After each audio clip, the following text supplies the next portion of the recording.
साथियों, नमस्कार। विवाह के लिए सप्तम स्थान देखा जाता है।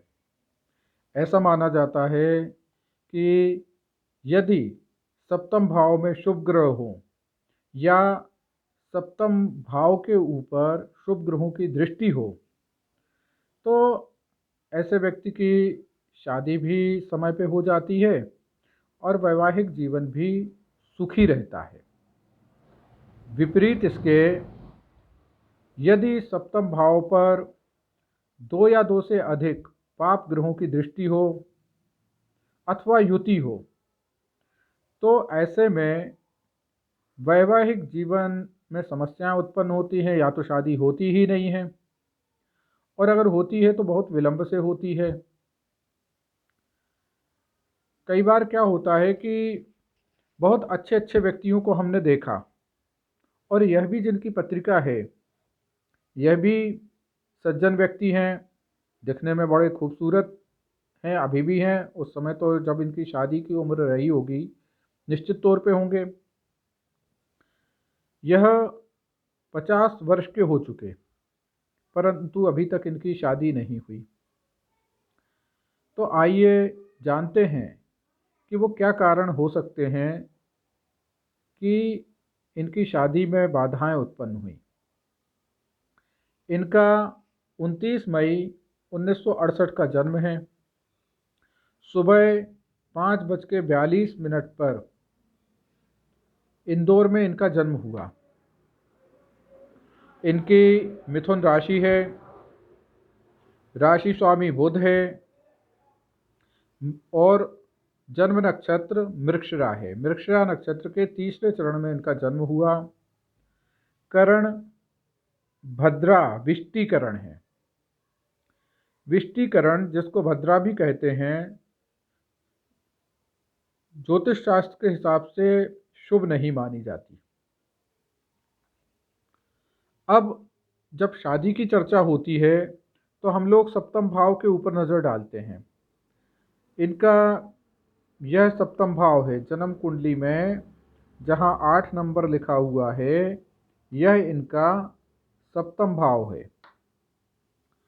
और 8 नंबर का जो स्वामी ग्रह है वह है मंगल, और मंगल सूर्य के कारण अस्त है।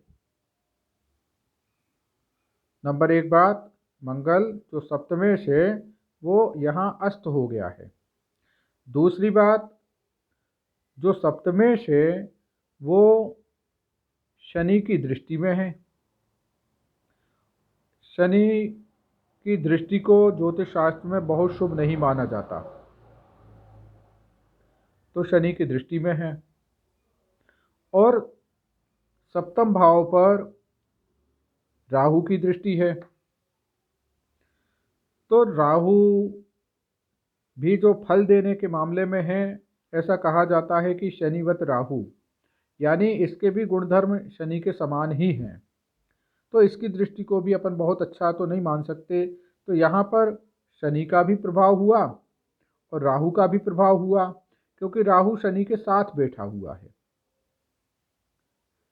दूसरी बात, किसी भी पत्रिका में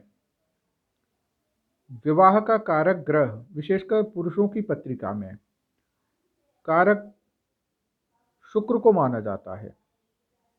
और इस पत्रिका में शुक्र भी सूर्य के साथ अस्त हैं। और इस कुंडली के शुक्र लग्नेश भी है। यहाँ 2 नंबर लिखा हुआ है तो 2 नंबर के स्वामी ग्रह भी शुक्र हैं। तो शुक्र भी अस्त, सप्तमेश अस्त और सप्तम भाव पर पाप ग्रह की दृष्टि, ये बहुत बड़ा कारण रहा कि इनकी समय पे शादी नहीं हो पाई और अभी तक भी नहीं हो पाई है। इसके बाद कई बार क्या होता है कि भले ही सप्तम स्थान थोड़ा कमज़ोर हो, परंतु जन्म पत्रिका का पंचम और चतुर्थ स्थान बहुत अच्छा है, सुख भाव और संतान भाव। यदि व्यक्ति के भाग्य में संतान है और तो उसकी शादी भी हो जाएगी, क्योंकि संतान सुख तो तभी होगा ना जब शादी हो जाएगी। परंतु इस पत्रिका में देखा जाए तो जो संतान का भाव है ये 5वां भाव कहलाता है। और ये 5वें भाव में केतु ग्रह विराजित है। केतु अशुभ ग्रह है। पंचम भाव में संतान सुख में कमी पैदा करता है और इसके ऊपर शनि की दृष्टि भी है।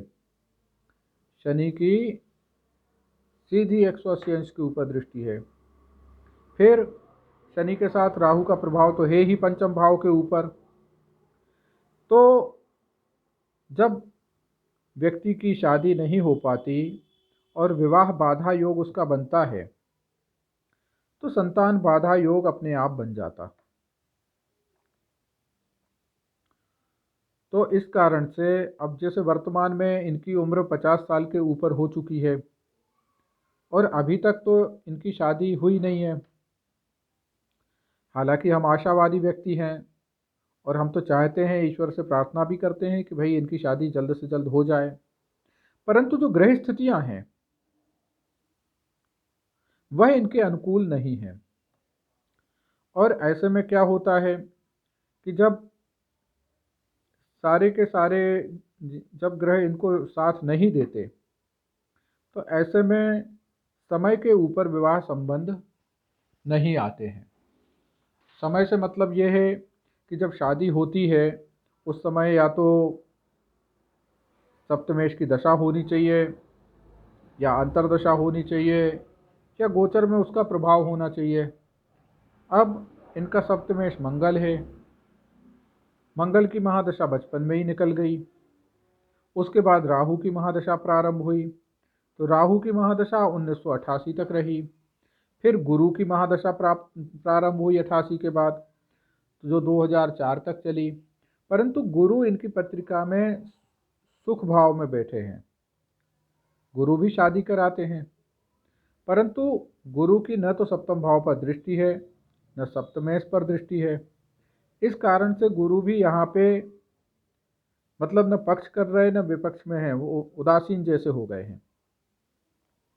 तो ये तमाम कारण रहे। वैसे तो शादी न होने के अनेक कारण रहते हैं, अनेक योग रहते हैं, परंतु फिर भी कोई न कोई योग मिल जाते हैं। इस पत्रिका में भी वो योग हैं।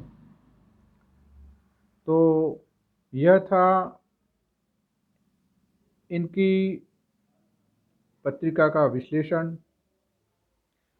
यदि आप भी अपनी पत्रिका का विश्लेषण हमसे करवाना चाहते हैं तो हमारा मोबाइल नंबर है 9451333820।